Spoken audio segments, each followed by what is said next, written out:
Hello, this is the Stories Beside channel. I release videos every day for you. Subscribe and click the bell. Huge black clouds seemed to hang over the city with all their might. Thunder rumbled. A terrible thunderstorm was approaching. On the dusty, winding road, limping heavily on her left leg, a woman who looked about 30 years old wandered in sweat. She was dressed in a long faded sundress and shabby old sandals. Her long hair had not been washed in a long time, and the braid looked disheveled and untidy. Despite all this, and the complete absence of any makeup on her face, her appearance was pleasant and not repulsive. She was visibly beautiful when she was young. The woman's name was Adriana, and Adriana wasn't going out on business or to visit, but to the river, with a strong desire not to live anymore. Adriana was so exhausted and devastated by adversity that there were no tears, only a fanatical determination to finally cease such a shameful and miserable existence and to fly away to heaven as soon as possible. Adriana's reasons for such a crazy act for many people were very strong indeed. It all began in childhood. Adriana was an orphan. She was abandoned, frozen. As a stray, unwanted kitten, she was picked up by a compassionate janitor in a back alley and taken to the police. And from there, she ended up in a shelter. Adriana knew nothing about her parents. The shelter staff gave her her first and last names. Everyone knows that life in a shelter is not easy. And the girl had to go through a lot of personal feelings of hunger, attacks by angry boys, mockery and humiliation by the soulless staff, and the feeling that no one needs you in this world. Adriana, she kept dreaming that her father and mother would come to her as they do to other children and take her into their family. The adoptive parents often visited them at the orphanage. The other children skillfully took advantage of this. After all, everyone wanted to get into a family and leave those awful institutional walls. The girls looked intently into the eyes of the adults, sometimes crying, or, on the contrary, throwing themselves into their arms. Most of the time it worked, but Adriana didn't know how and didn't want to. On the contrary, she was lost, withdrawn, and Adriana was not noticed at all. Despite all this, the girl studied very well, and especially she liked the exact sciences. Adriana easily multiplied in her head multi-digit numbers and solved complex combinations of equations. Her teachers praised her and advised her to go to university. Adriana dreamed about it too. But where to? The orphan was not particularly eager to get on a state scholarship. After graduation, the law required that orphans be provided with housing. At that time, there was not much choice. All the good places in town had long since been allocated to the most arrogant and pushy. The only people left were the dwellings in the villages. There was nothing to do. She had to take it. And so Adriana became the owner, under a social rent contract, of a dilapidated house in the village of Sosnovka. But on paper, it was all very different. When she arrived in the village, she could not believe her eyes at once. She even had to double-check the address. In front of her stood a time-weary house in a long, neglected state. Adriana sat down with her belongings on the crooked porch, covered her face with her hands, and began to cry, not noticing anything around her. The next 2 days spent in that shack passed like a fog. Only one call, late at night from the university admissions office, broke the gloomy atmosphere. She had been incredibly lucky. A couple of people had failed their exams. Adriana miraculously made it into the rankings and got into a prestigious university in the capital. There was no limit to her happiness. It seemed to the girl that now her life would be just fine, especially since she was allocated a room in the dormitory, which means that she would have somewhere to live. Adriana was crazy about her studies. She soaked up every word from lecturers like a sponge and never skipped a lecture. In the evenings, the girl spent her time in the library, studying additional literature. So imperceptibly flew past 3 courses. Adriana was set as an example to everyone. She was an excellent student, but her roommates openly laughed, saying that she was a failure. Every now and then she tried to sneakily quarrel with the couple. She whispered to Michael that Adriana spent a lot of time at work, often stayed late, and that there was something wrong. Then she began to talk about why there were still no grandchildren. It's about time. She has only her career in mind, and she never expects to have children. In general, the atmosphere in the family all the time was very tense. The woman sometimes deliberately stayed at work late so as not to go home. She knew that she was waiting again, a disgruntled face of mother-in-law. So when Michael suggested they buy a separate apartment together, Adriana was all for it. She gave all her savings, and the amount had already accumulated there quite a lot. And she entrusted her husband with all the issues related to the choice, purchase, and registration of the apartment. After all, she simply had no time for that. The fact that he registered it in his own name, that did not confuse Adriana at all. What was the big deal? They are family. They trust each other. What difference did it make to whom the apartment was registered? Besides, the woman was very young and inexperienced in such matters, and there was no one to tell her what to do. Had she known then, to what it would later lead to her carelessness, she would have thought about it 100 times. And here it was, the long-awaited housewarming party. The move. Adriana so dreamed that now they would finally have a peaceful and happy life, without the lectures of the harmful mother-in-law. She began to enthusiastically equip the new family nest, choosing curtains and dishes herself, and was happy with every purchase. But it wasn't to be. Michael, escaping from parental control, went to all sorts of trouble. He was fed up with the dull, monotonous family life with Adriana. He wanted more drive and excitement.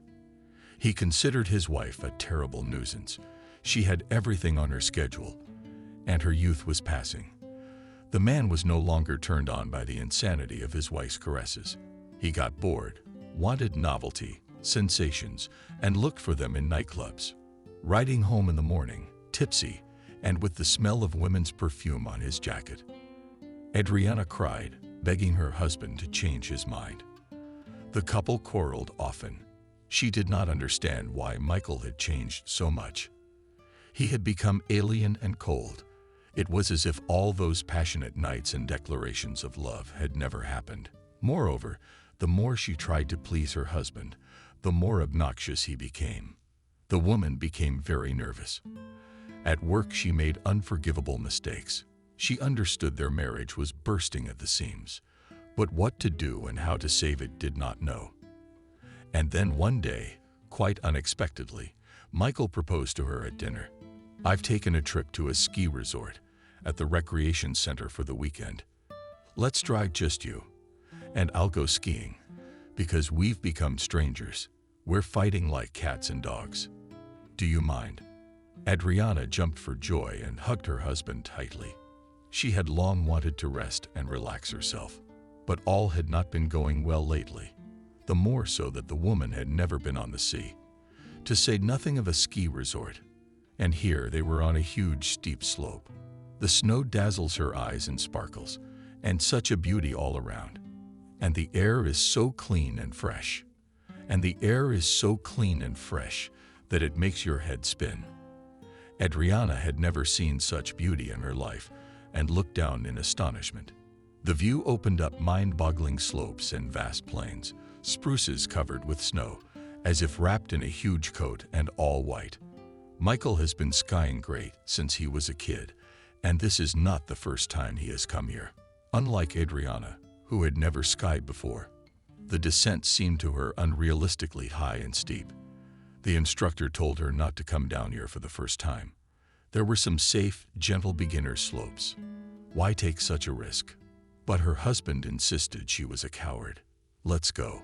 It's such a drive. You're always afraid of everything. It's so boring to live like this. Come with me. You love me, don't you?" And he drove dashingly downhill, skillfully maneuvering his skis through the snow. It seemed so easy and simple, and Adriana took a chance, trusted her husband, and rode. From there, she only remembered the fall and the hellish pain. She rolled downhill for a long time in darkness in her eyes. And the result? A compound fracture of her femoral neck. But as it turned out, That was not the end, but only the beginning of her troubles. She was hospitalized for a month, unable to get up or walk, just lying there and staring at the ceiling all day long. But worst of all, Michael came to visit her only once, dryly asking the doctor about her health and prospects. And after learning that the fracture was very complicated and there was a great risk that the limp would last a lifetime, he simply disappeared and never appeared again. Not only that, he didn't answer his phone.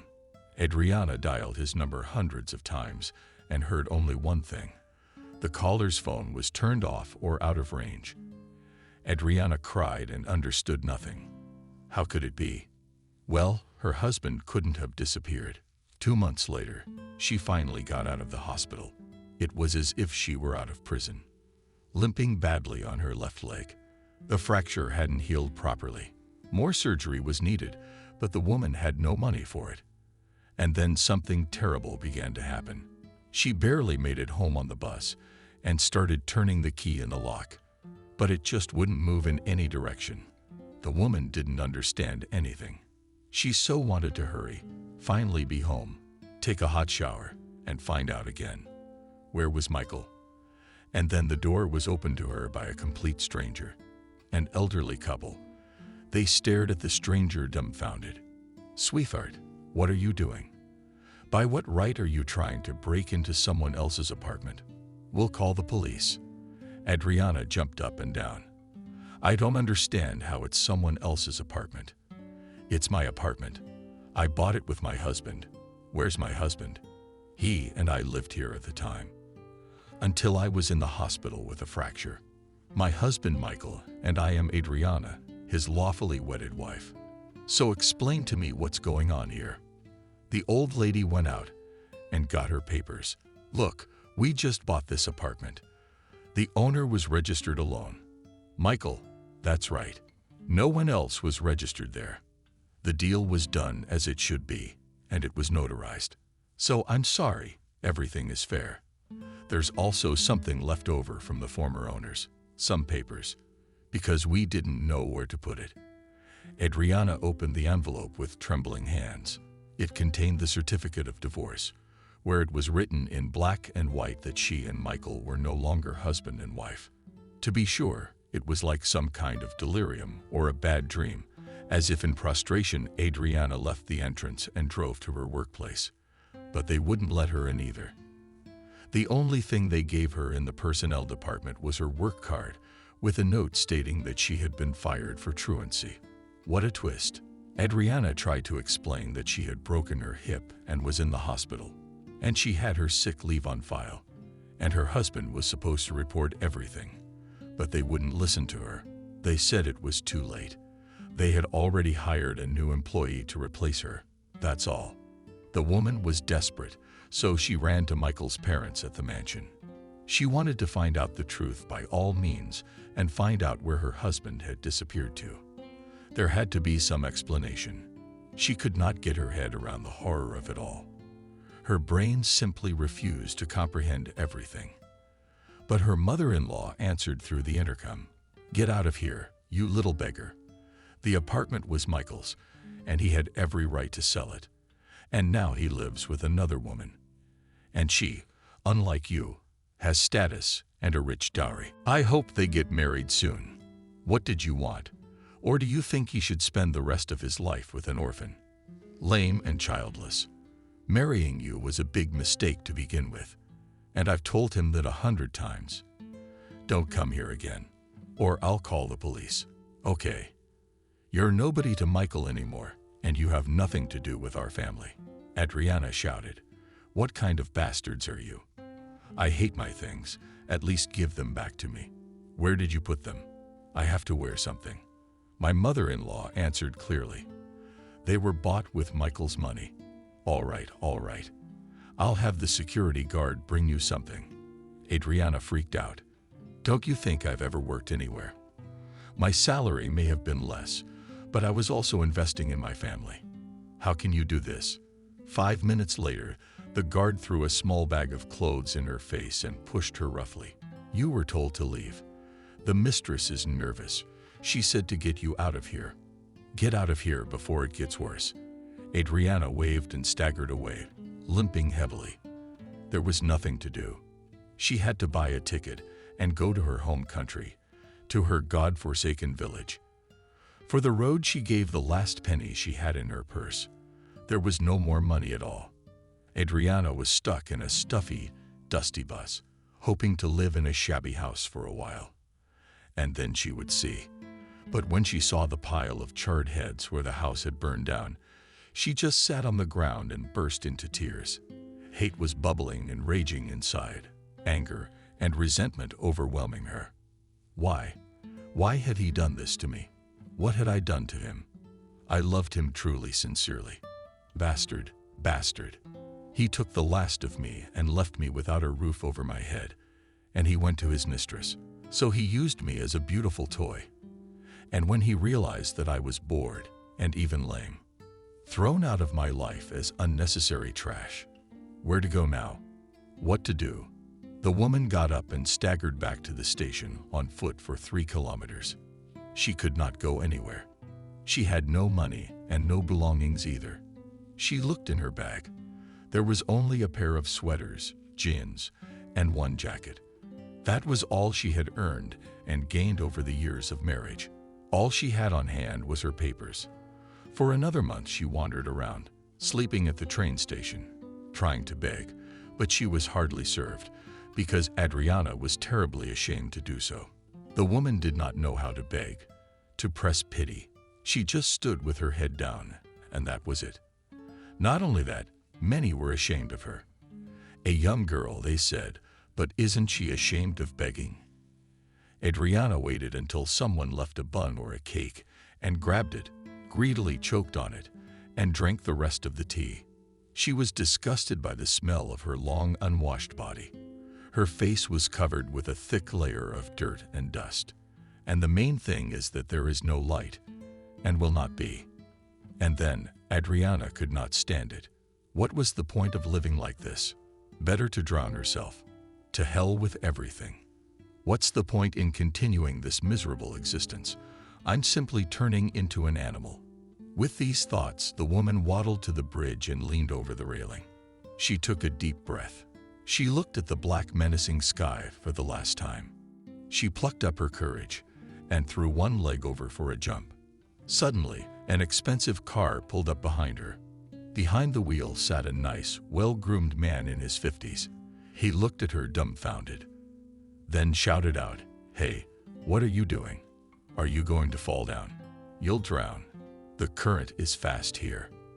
Adriana only waved his hand. "And I want to drown, not to suffer more." "I see. What's your business? Do not interfere." And she had already thrown over the other leg and was balancing only on her hands. The man quickly ran out of the car and picked up the light as a feather-gaunt woman. He looked at her intently and suggested that if you don't want to live anyway, I have a business proposition for you. Come work for me as a laundress for a couple of months. My employee's gone on maternity leave.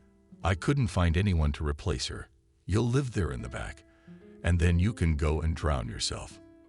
I'll pay you without cheating. What have you got to lose?" Adriana sniffed her nose and thought to herself, "I really have nothing to lose. I'll take it, I guess. It wouldn't be any worse than this." And she said yes. The stranger's name was William. He turned out to be a pleasant man and a good conversationalist. He was well-dressed and well-groomed. He was visibly wearing a wig. He listened silently and attentively to the story of how she had been robbed by her husband. He shook his head and put her in a back room. There was no window, but there was a chair, a table, and a couch. The man even ordered that she be given bedding, towels, and everything she needed. He allowed her to wash in the employee shower, gave her tea and cookies, and said, "You know, Adriana, don't rush to the next world. Sometimes problems solve themselves without our desire or involvement. So you work for now, and then we'll see." The woman was immensely grateful to William for his kindness and understanding. She must have spent an hour under the shower that night, washing off all the dirt. And for the first time since leaving the hospital, she slept soundly. The hard couch felt like a soft bed. Adriana took responsibility for her work. She worked to her heart's content. She got the hang of it quickly. Of course, it hurt her that she was an accountant by trade, now just a laundress. But it was better than wandering and starving at the station. The staff laughed softly at the lame beggar living in the back room. But they didn't hurt her openly. Still, they pitied her. It was a sin to mock the invalid. One day, a respectable man came into the laundry room. He was expensive and tastefully dressed. He came in a cool foreign car, and there was something wrong in his eyes. They ran back and forth like a criminal's. He turned to Adriana. "I need to get this jacket in order. I managed to knock over a jar of raspberry jam at breakfast. If you need it dry cleaned, I'll pay for it." Adriana went cold. She knew perfectly well that the jacket was simply bloody and that it was no jam. But she didn't let on and silently took the order. Neutrally, she wrote down the visitor's car number on a piece of paper, not knowing why. Just in case. Before sending an item to the dry cleaner, according to the instructions, all pockets should be inspected. And so Adriana did. And suddenly, in her breast pocket, she found a note on a crumpled piece of paper. She read, "Help. I am being held in an abandoned house with a green roof near the aquarium store." And that was it. No first name, no last name, no coordinates of any kind. Adriana started to remember. And for sure there was such a store not far from their laundromat. And there's an abandoned house there too. So it's not some stupid joke on a jacket. Definitely not jam. This is serious. Someone's in trouble and begging for help. What should we do? Go and see. It's too late for that. What if there are bandits? Call the police. And what would I tell them? That I found a piece of newspaper with a note on it, and everyone would obviously laugh at me. For the rest of the shift, Adriana was in doubts, but she decided to go and see for herself that it was not someone's stupid joke. She walked around the perimeter of the house. It was deserted. The front door was locked with a large, rusty padlock. It felt like no one had come near the house in a long time. If it hadn't been for the fresh tread marks from a car, it was obvious someone had driven up to the house more than once. The woman stood on her tiptoes, tried to look through the long, unwashed windows. Suddenly, to her horror, she saw a man in the far corner of the room. He was sitting on the floor, his head hung on his chest, and seemed to show no sign of life at all. Adriana was horrified. Was she too late? Oh God, what to do now? She began to knock quietly at the window, trying to get the man's attention. Then louder and louder to her delighted relief. He heard the knocking, opened his eyes, and tried to approach the window. Moving with the last of his strength, the man was badly beaten. There was literally no life on him. Crimson stains caked on his arms and head were fresh bruises and abrasions. His face was so frightening it looked more like a scary mask. He slowly gestured, whispering with his lips, trying to explain everything to Adriana. She understood that I was kidnapped for ransom. My father is a rich businessman. This house belongs to a bandit who works for criminals and is so greedy that he even took my bloody jacket. Greedy. He plays cards. Save me. I beg you. Call the police. Adriana nodded her head, and immediately, so that he could see, called the police station a long and confused explanation of who she was and what she wanted. They seemed to believe her. The woman did not run away. She waited for the patrol to arrive and for the prisoner to be released. As the poor beaten prisoner was being taken on a gurney to the hospital, he whispered to her, "My name is Liam. Thank you. I will never forget." Tears came to his eyes, and the woman nearly cried too, and she waved and shouted after him, "And I'm Adriana. Everything will be all right." All night long the woman spun. She could not sleep, and for a second thinking of the incident, Liam's brown, pleading eyes lingered in her mind. Something had caught her. This poor stranger had gotten under her skin.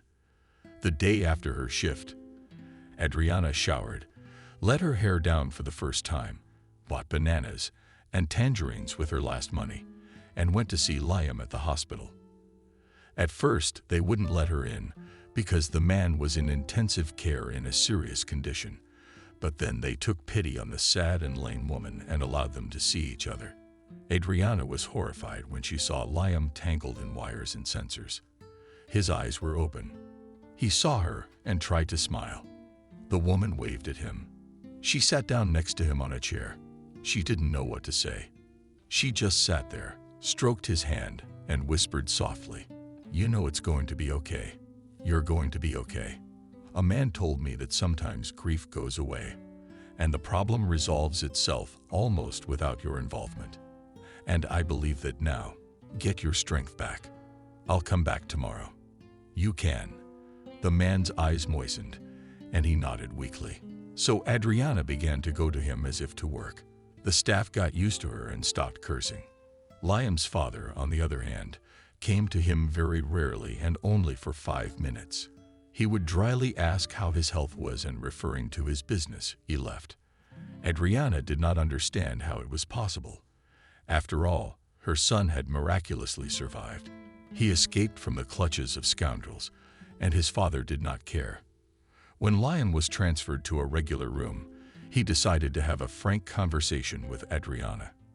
After all, this strange, pretty, and very sad woman was, in fact, the closest person to him now. And the man wanted very much to share with someone what he had been feeling for so many years. Liam sighed heavily and began to talk. "You see, I'm not my father's adopted son. He was in no hurry to buy me out. They say my birth parents are dead. And this man got custody. On top of that, he's got all my parents' assets. He was kind of their partner. That's how he became my father. I don't remember my parents at all, and I'd never even seen a picture of them. They were nowhere to be found, either. That's very strange. The perpetrators of my parents' death were never found. Then yes, and those who ordered the crime of my kidnapping have still not been found." "How so?" "You gave the police the number of the car in which the perpetrator brought my bloody jacket, and we did the sketch together. Something's not right here.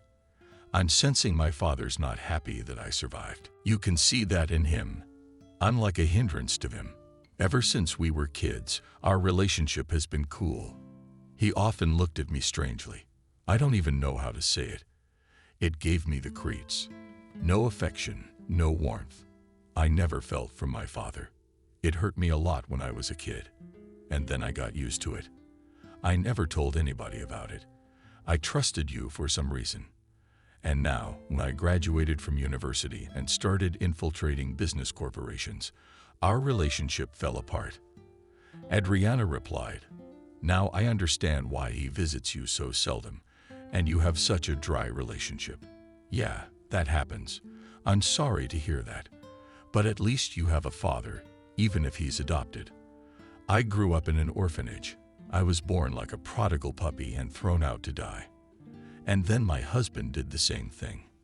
While I was in the hospital with a fracture, he took the last of it, sold the apartment, and drove off to his mistress. My job was also fired retroactively, and the old house was set on fire by some hooligans. That's how in a flash I became a crippled bum and a beggar. I was a married lady and an accountant at Agatha. I wanted to drown myself with grief. Yeah, the owner of the laundry picked me up, took pity on me, gave me a job. I live in the back room. It hurts like hell. It's a shame. What can I do? So you and I are alike. Neither of us is very happy." Liam grasped Adriana's hand and responded warmly, "Just be patient, my good man. I'll get back on my feet with my problems, and I'll be sure to help you. You will not work as a laundress and live in the back room. I promise you that. A woman like you deserves more than that." They said a warm goodbye, but Adriana continued to visit Liam in the hospital until he was discharged. They had become very close during this time, and there even seemed to be a special warmth and bond between them. Something more than friendship, but she drove such thoughts away from herself, lest she dream of unfulfilled dreams in vain. The woman told herself to wake up. "You're a lame, crippled beggar with nothing. Why do you such a businessman like Liam? That's impossible. Enough of these majors have had enough of their grief. They all promise at first, and then they betray. But then why does he hold her hand so warmly, with such a sincere and penetrating look in his eyes? Why speak? The words are my good one. He could have just called her by her name. But no matter how much the woman struggled with herself, just the thought of Liam's heart began to pound like crazy, and the stupid smile did not slip from her face. Another month passed. Liam and Adriana continued to meet in secret. They walked along the riverbank and watched the sunset. They held hands gently, but nothing more than that. Liam didn't let anything extra about him. For Adriana, every such meeting was like a holiday, like an outlet. She knew that Liam's father was against their strange rendezvous, and that the laundry workers laughed at her. But Adriana didn't care about anything. Her soul begged for these meetings. She was drunk with warmth and tenderness. And little by little, she recovered from her husband's betrayal. And Liam himself couldn't understand why he was so magnetically attracted to this strange Adriana. Surprisingly, when they met, it felt so good and peaceful. He didn't even notice her limp. Their souls reached out to each other beyond their desires and willpower. He really wanted to help Adriana rent an apartment for her and get her a normal job. It wasn't difficult for a well-to-do man. The point was different. Until Liam got to the bottom of the truth and exposed the scoundrels. Liam was afraid to bring Adriana close to him, lest he put her in danger. All this time, it was as if Adriana could feel her back following her. She would only come back. No one. But her intuition has never failed her, and Adriana had it. Someone was following her. For some reason, she sinned that Liam's father had hired someone to watch them. But she was very uncomfortable. It gave her the creeps when she told Liam about it. He agreed too. You know, I've noticed that too. Yesterday at the gas station, I felt someone staring at me. I turned around, and the man flashed his hat and fled. I thought I was imagining things, but now I realized that it wasn't. What the hell was that? One evening, Adriana was blissfully relaxing after a hard shift, rubbing her aching leg. Suddenly, there was a quick and insistent knock on the door of her den. The amazing woman went to open it, thinking it was a guard or one of the staff. It doesn't matter. But on the threshold was an elderly, burly man in a cap pulled down over his eyes and a hood that hid half of his face. He spoke softly and quickly. "Are you Adriana? May I come in and take that risk by climbing onto private property? I won't take it away. You have plenty of time. I have something very important to tell you."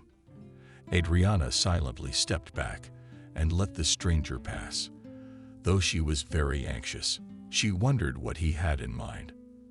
The man sat down on the couch and began to speak quickly and confused. "Please, listen to me carefully. I am the real father of your boy Liam. My name is Jacob. I'm the original owner of the corporation. Started from the ground up all by myself. My wife helped me a lot. Gradually, the business expanded and grew. When I couldn't cope with all the responsibilities, I was advised to get a good companion to help me. Mason came to me on his own, and he was really asking for work. At first, I really liked him. He was a smart, savvy guy. He was my right-hand man for years. Over time, I trusted him so much that I signed all the papers without looking, for which I soon paid a heavy price. Many years ago, it was not me who was killed in an accident, but my personal driver and my spouse. They said the brakes were faulty, although my driver could not have allowed that to happen. James was so meticulous that he rechecked everything 100 times before driving off and watched the car carefully. It was only later that I realized who had done this. Mason's partner wanted to get his hands on my business. He had it covered, the bastard. I went to him a couple of days later, and he turned me in to the police. He had a hell of a lot of dirt on me. He had it on me. He made it up in a way you can't even guess at, with tax evasion and blatant violations of the law. As a result, they gave me 20 years in strict regime. They tried to kill me several times in prison. But I survived. When they put me in jail, my son was 2 years old and didn't remember me at all. Liam, I'm sure. My companion lied to him that I died in that accident. A lot of people in town thought so too. He even destroyed my pictures and set up a gravestone. That's the way it is, in a nutshell. And recently I got out of juvie with a businessman companion. I can't get close. He doesn't know anything yet. I was just about to tell my son, but I didn't have time. Started following you. Adriana, help me see Liam. I need to talk to him and warn him. Because Mason is a scary man. He won't allow Liam to be at the helm of the corporation, and he'll do anything to get rid of him. I've been through enough at the hands of that scoundrel. I can't have my son's life ruined, too. Adriana was shocked. What a turnaround. She shook her head and promised she would arrange for them to meet at the riverside the day after tomorrow. They were just about to have another date. Jacob sincerely thanked the woman and disappeared as quietly and inconspicuously as he had come, as if he had vanished. In those days, Adriana did not feel at ease. She did not know how to tell Liam that not only she but her own father would be waiting for him at the appointed place. After all, he thought he was dead, and there was no telling how he would take the news. Liam stomped in place, holding a bouquet of delicate daisies. Adriana adored them, and was always glad when he gave them to her. But where was she? Is something late? Did something happen? The boy was worried. He missed Adriana very much and wanted to see her as soon as possible. At last, the familiar figure appeared in the distance. Loose curls fluttered in the wind, and a delicate polka-dot dress rose up mischievously, and Adriana kept pulling it back ridiculously. Her cheeks were flushed and her eyes were glowing. Even her limp did not spoil her at all. Liam looked at her with admiration.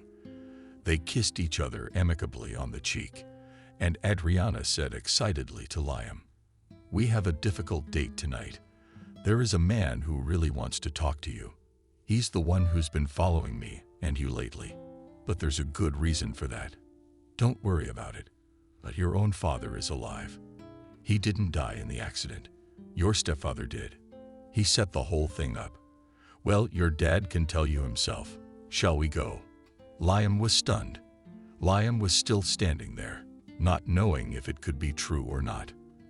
After all, Liam had thought his father was dead all his life. Suddenly, he was resurrected. And then Jacob came out of the bushes to meet him.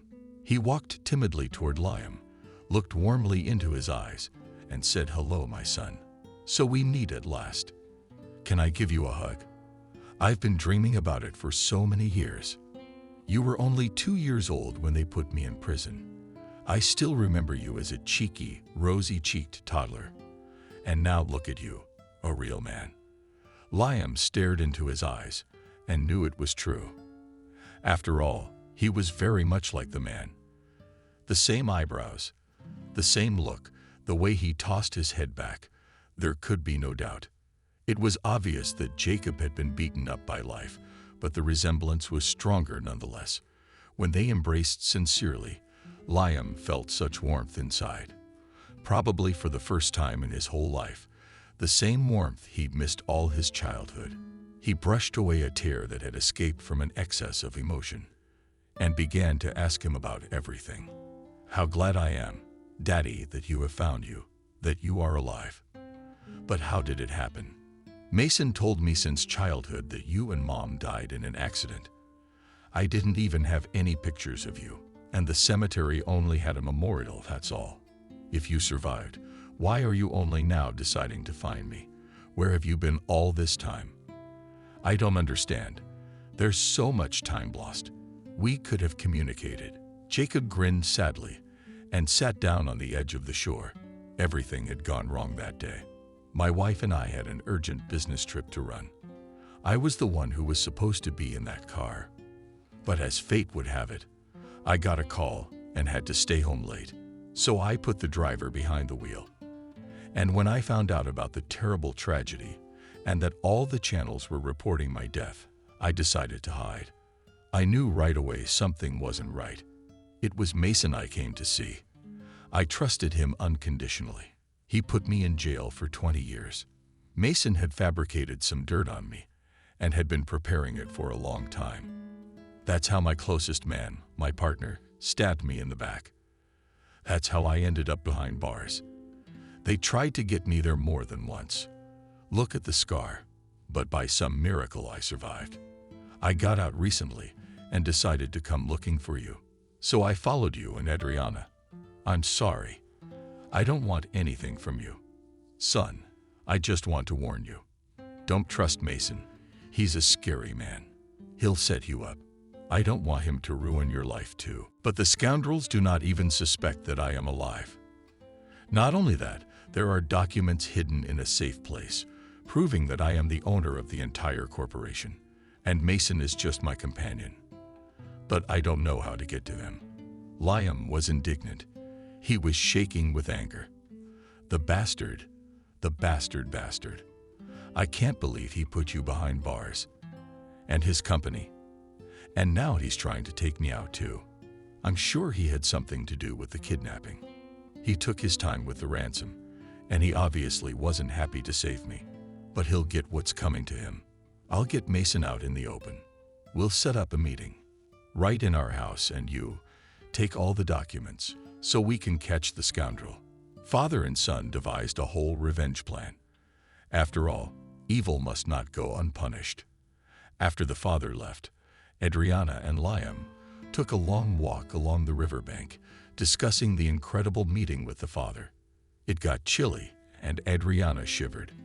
Then Liam suddenly turned her abruptly toward him, hugged her gently, and whispered, "It's cold, my good girl. Come here and let me warm you up." And for the first time he kissed her not in a friendly way on the cheek, but passionately and frantically. Adriana immediately felt dizzy, and the ground simply fell from under her feet. She knew it was all wrong, and they had no future. She's a lame washerwoman with no place to live, and she shouldn't cross the line.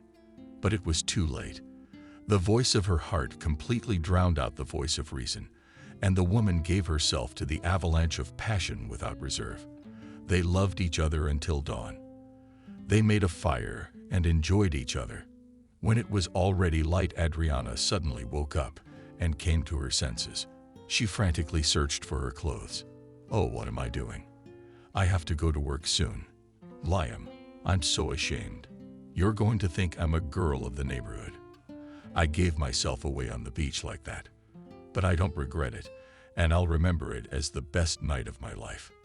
The man shook his head, shaking off the remnants of sleep. He picked Adriana up in his arms and covered her mouth with a kiss. "You silly girl. I see. I won't let you go anywhere else, and don't get your hopes up. I don't care what anyone thinks or looks or says. I love you, Adriana, and I don't want any other woman. Do you understand? You don't work in the laundry room anymore. I'll talk to the owner. I'll take you to my apartment downtown. And when I've dealt with the scoundrel Mason, you and I will get married and live in the mansion." Adriana breathed a sigh of relief and even cried tears of happiness. She couldn't believe that her life was meaningful and colorful again. Liam took her to a lovely, spacious apartment and told her to settle in for the time being. He gave her a bank card. There was a lot of money on it. He told her not to be shy and to buy whatever she needed. They said a warm goodbye, and the man went to put his plan together. When he arrived at the corporation, the first thing he did was take care of the current business, and then he casually told his foster father after the meeting, "I invited a businessman to dinner tonight. He's got a lot of money. He recently came to our city and is very willing to cooperate with us. I'd like you to meet him. You don't mind?" Mason shrugged his shoulders. "Why not? If you're a really profitable partner, you can bring him to dinner too." "Sure, I don't mind." And so the evening came. Liam was shaking and pounding inside, but outwardly he didn't show it. Kathy, the cook, had laid out a sumptuous table. Mason dressed in a smart suit and waited for the visitors. Finally, the doorbell rang.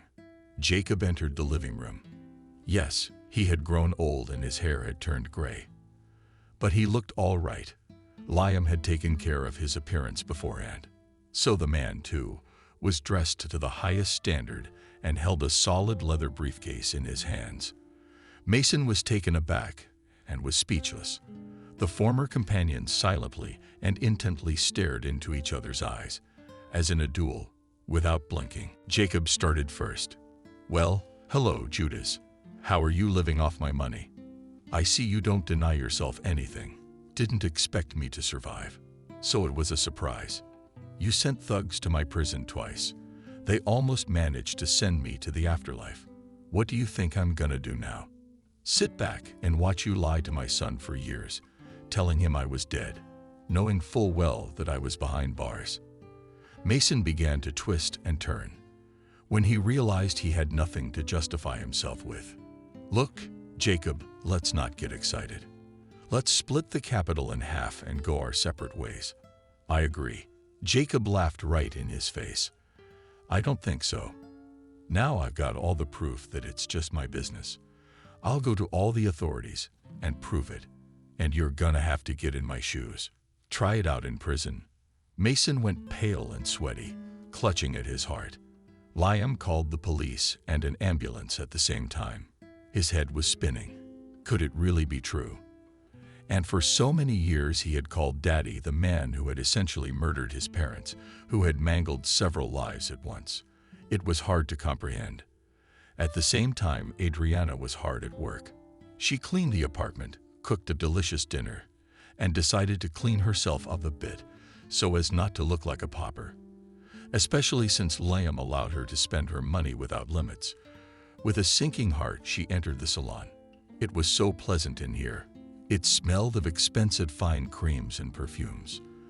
In the armchairs behind the screen, the ladies were seated for all sorts of treatments, and judging by the expensive handbags left on the rack, one could imagine how much everything here cost.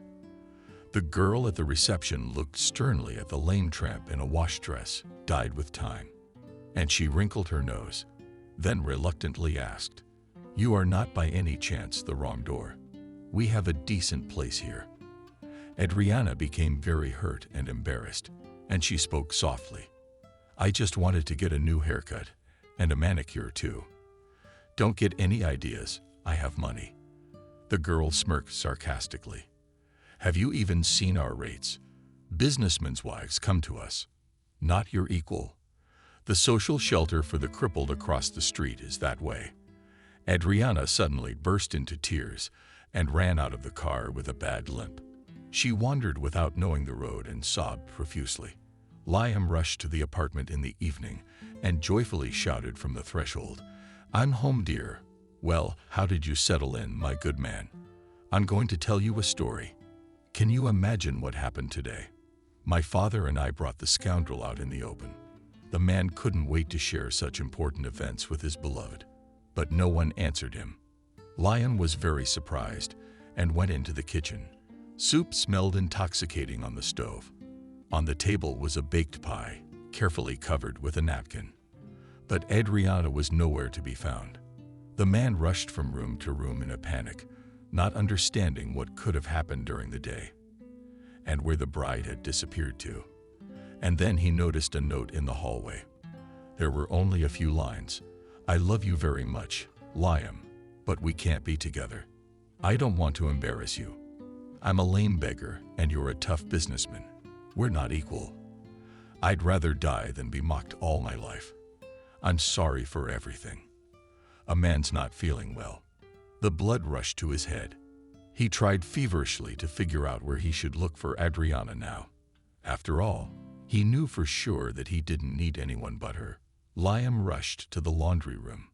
The director was just in place. He told him everything, thinking that maybe Adriana was hiding from him. There was essentially nowhere else for her to go.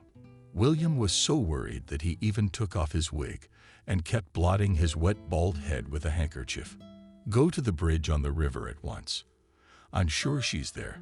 When I first met her, Adriana had just tried to jump off the bridge and drown herself. I'm afraid that now she has decided to finish what she started. You don't think she's crazy? She is a very good woman. It's just that she has such a complicated and crippled fate. And that limp. Somebody must have hurt her. So she made up her mind.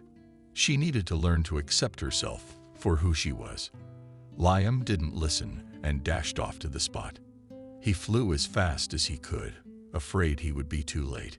Indeed, he saw Adriana from a distance. She was standing leaning against the railing, staring down stiffly, as if she were still trying to make up her mind. The man ran up behind her, yanked her off the railings, turned her around to face him, and began shaking her like a rag doll. "You're out of your mind. And if you really jumped and drowned. Adriana, are you crazy? What kind of idiotic tricks are you pulling? You're a grown man." The woman became hysterical, pushing Liam away and pounding his chest with her fists. "So be it. Why do you want everyone to mock you and pity you? That you got mixed up with a cripple? I went to the salon today. I just wanted to make you happy and get a new haircut and manicure. They told me there was no place for a crippled beggar like me, and they just pointed me out the door. So what's the point of going on living? Tell me. You're with me out of pity too." Only Liam understood. He took her in his arms, held her close, and comforted her like a little child. "How silly you are, aren't you? You are in my heart of hearts. You know, I don't give a damn about your limp. I don't even notice it, if you must know. I love you and I want you to be my wife. Is that only offered out of pity? Please, let's go home. And don't ever do that again. Okay, I almost lost my mind when I didn't find you home." Adriana felt so good and warm from these words. She believed that Liam really loved her. And these were not empty words. She wiped away her tears and answered, "Please forgive me. It's just that I love you so much. I was afraid you didn't need me. I promise I'll learn to live with it and not react to ridicule. The important thing is that I have you and you have me." Then there was a delicious dinner, long intimate conversations, and a sea of love. Listening to Liam's peaceful breathing, by morning Adriana was absolutely happy. Now she herself seemed so foolish for yesterday's reckless impulse. "I don't give a damn about all those rich girls.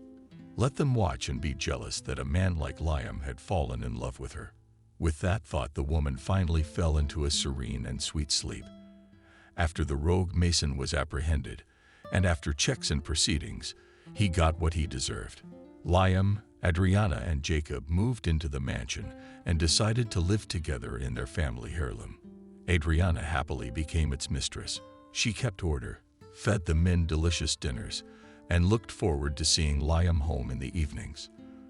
The man walked proudly with Adriana on his arm through the expensive salons. He dressed and shined his beauty. Now the girls did not flatter her, but looked ingratiatingly into her eyes and tried to please her. Adriana was greatly transformed. She was unrecognizable. Beautiful, well-groomed hair, streaming in a waterfall over her shoulders, stylish clothes, and delicate manicures. The salons had done their job. The woman looked simply chic, and the massage sessions helped her to work out her ligaments, and she began to limp much less. And soon, to everyone's joy, Adriana realized she was pregnant. She couldn't believe it. After all, she had long considered herself childless. Jacob had also changed a great deal. Now he was no longer a shabby-looking man, an ex-convict, but again a businesslike and active man. Jacob plunged into his work with a double zeal, spending days and nights at the corporation, trying to make up for all the things he had missed in so many years.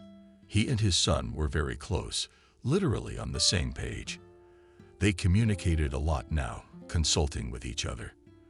Liam spoke the word dad with such reverence every time, for it now had a completely different meaning. Ever since he was a child, the man has lacked the paternal support of praise of approval due to Adriana's pregnancy. The couple decided not to procrastinate with the wedding, and it was just perfect. Liam didn't like excessive hype around his person, so he invited only the closest and most loyal friends and coworkers to the celebration. On the bride's side the only guest was William and his family. The woman was insanely grateful to him for saving her from imminent death by giving her a place to live and a job. He was the only one who gave her a helping hand in her time of need. The man was also sincerely happy for Adriana, and he wished the newlyweds all the best. In the midst of the fun, Adriana came up to him and said that you were right. Sometimes everything in life resolves itself. You just have to keep your hands up, don't get discouraged, and just wait. Adriana's pregnancy was surprisingly easy. There were no toxicological problems or complications, and soon the adorable little girl Emily was born. Liam didn't put his heart in her beauty because she was just like him. Except for her eyes, like Adriana's, were huge and gray. One day on a usual day off, the family was taking a leisurely stroll in the park. The weather was wonderful. Everything around them was in bloom and fragrance. The first green leaves were appearing on the trees. The couple walked peacefully on their hands and talked about something. Liam proudly wheeled the stroller with his daughter. Suddenly, Emily whimpered and twisted. Adriana immediately took her daughter in her arms. She and her husband sat down on the bench and began to play with the baby together. The picture was simply adorable. Only one of the movers, who was unloading the boxes of drinks that had been brought into the store nearby, gritted his teeth and let the box out on his foot. The drunken, shabby man howled in pain, but still couldn't take his eyes off the very couple in the square. He couldn't help but recognize Adriana, for she hadn't changed a bit. On the contrary, she was even prettier and fresher. And most importantly, it was obvious that she was perfectly happy. Here her husband put the baby back in the stroller, gave Adriana a gentle hug and a kiss, and they leisurely went on their walk. And the longshoreman opened a bottle of beer with shaking hands and greedily drank it straight from his throat. There was no one in this lowly man.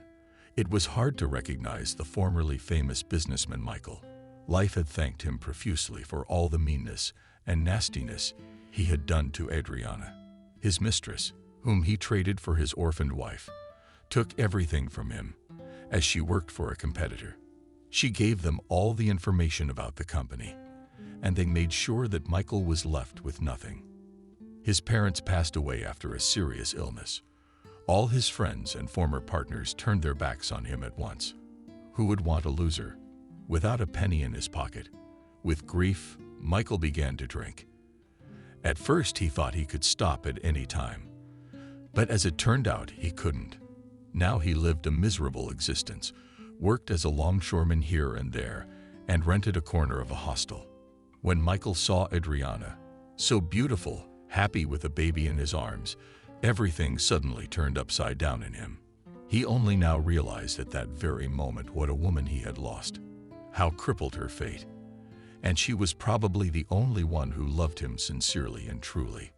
He was biting his elbows, tearing at his hair, realizing that he could not get anything back, and everything that happened to him, in fact, payback for his actions.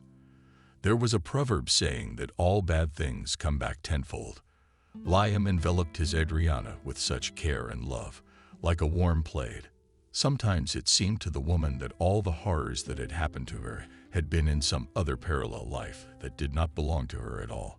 It was only with Liam and Emily that she had found the true happiness of womanhood that she had never dreamed of before.